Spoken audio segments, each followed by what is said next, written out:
শুভ সকাল কক্সবাজার। সত্যি কক্সবাজারের সকালগুলো সত্যি ব্যতিক্রম।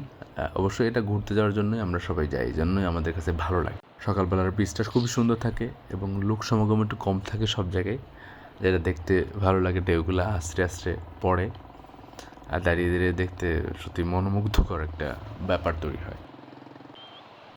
কক্সবাজার সম্পর্কে আমরা কম বেশি সবাই জানি কী করতে হবে, কোথায় যেতে হবে, কোথায় ঘুরতে হবে।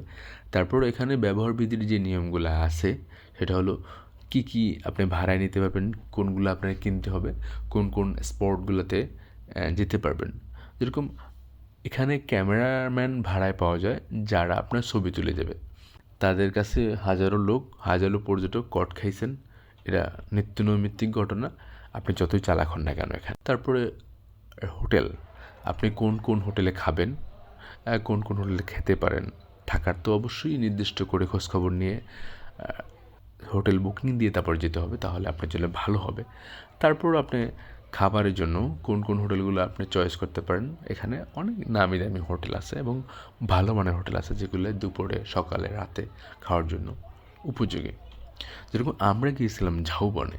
ঝাউবনের খাবারটা আমাদের কাছে অ্যাভারেজ লাগছে, অত ভালোও লাগে না, খারাপও লাগে না। কক্সবাজারের বিকেলবেলার দৃশ্য সত্যি অসাধারণ। সকালবেলার দৃশ্য একরকম, বিকেলবেলার দৃশ্য আরেকরকম, দুইটা দুই রকম। সত্যি আপনি সকালবেলার দৃশ্য যেরকম মিস করবেন না, বিকেলবেলার সূর্য ডোবার দৃশ্যটা আপনি মিস করবেন না, এটা আমিও চাই।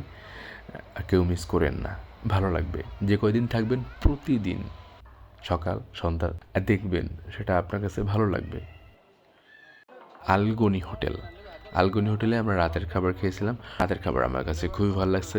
তাদের খাবারটা অসাধারণ ছিল এবং খাবারের প্রতি আমার কোনো কমপ্লেন নেই। আপনার ইচ্ছে করলে এখানে খেতে পারেন। আলগনির অনেকগুলো আউটলেট আছে কক্সবাজারে, আমি এটা আপনাদের থেকে রেফার করতে পারি। এই হোটেলে খেলে আপনার টাকা নষ্ট হবে না, আপনার মনও খারাপ হবে না। কিন্তু এখানে একটা সমস্যা হয় কি, এখানে প্রচুর লোক আসে। প্রত্যেকটা ওদের যেগুলো শাখা আছে মোটামুটি সবগুলোতেই প্রচুর লোক থাকে, বেশিক্ষণ বসা যায় না, এইটা একটা সমস্যা। এছাড়া ওদের খাবারের তুলনাই হয় না, অসাধারণ। এবং ওরা খুব প্রিন্সেস একটা ট্রিট দেয়, যেটা হলো আপনি প্রথম যাওয়ার পরে গরম পানি, গরম পানি দিয়ে আপনার হাত ধুয়ে দেবে, ধোয়ার ব্যবস্থা করে দেবে। সেটা আপনার কাছে ভালো লাগবে, যেটা শ্বশুরবাড়িতেও দেয় না।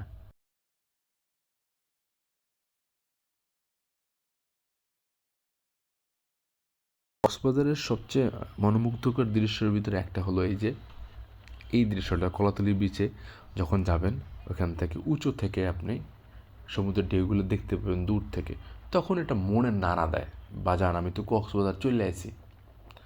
আর যতবারই কক্সবাজার যাবেন ততবারই এখানে ভালো লাগবে আপনার কাছে। যে কটা স্পটে ছিলাম প্রত্যেকটা স্পটই ভালো ছিল বলতে পারি। পাটুয়ার টেক, হেমছড়ি, তারপরে ইনানি বিচ আমার কাছে খুবই ভালো লাগছিলো। সবচেয়ে ভালো লাগছে পাটুয়া টেক, কেন পাটুয়া টেকে আমি আগে যাইনি। ইনানি বিচে অনেকবার গিয়েছিলাম।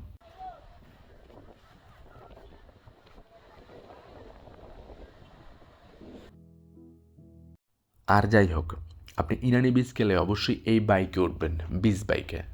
একটু দর কষাকষি করে উঠবেন, ওরা যেটা চাইবে সেটাই রাজি হয়ে যাবেন না, কম বেশি কমিয়ে তারপর উঠলে ভালো হয়। ওঠার পরে আপনাকে অবশ্যই লাল কাঁকড়া দেখবেন। লাল কাঁকড়া সব বিচে নাই, সব জায়গায় দেখাও যায় না, এখানে দেখা যায়। তো এখানে গেলে খুব সুন্দরভাবে লাল কাঁকড়া দেখতে পারবেন এবং লাল কাঁকড়া দেখার পরে আপনার কাছে মনে হবে না, এখন মোটামুটি ঘোরা সার্থক। ইনানি বিচ থেকে আসার সময় দেখতে পারবেন। এখানে এগুলা ভাড়া নিয়ে কিছুক্ষণ সময় বসা যায়, বাতাস খাওয়া যায় যদি আপনি ক্লান্ত না থাকেন।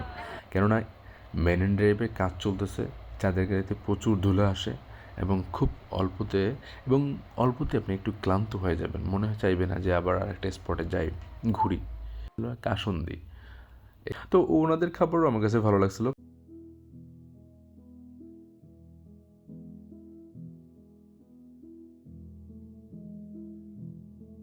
কক্সবাজারের সব কিছু মোটামুটি দেখার পর এই জায়গাটা কখনো মিস করবেন না। ফ্যামিলি সহ এই জায়গায় যাবেন বা যারা একত্রে গিয়েছেন সবাই মিলে এই জায়গাটা যাবেন এবং এই ফিশ অ্যাকুরিয়ামে যাওয়ার পরে বিভিন্ন প্রজাতির মাছ দেখতে পারবেন যেগুলো আপনি কখনোই স্বচক্ষে দেখেননি।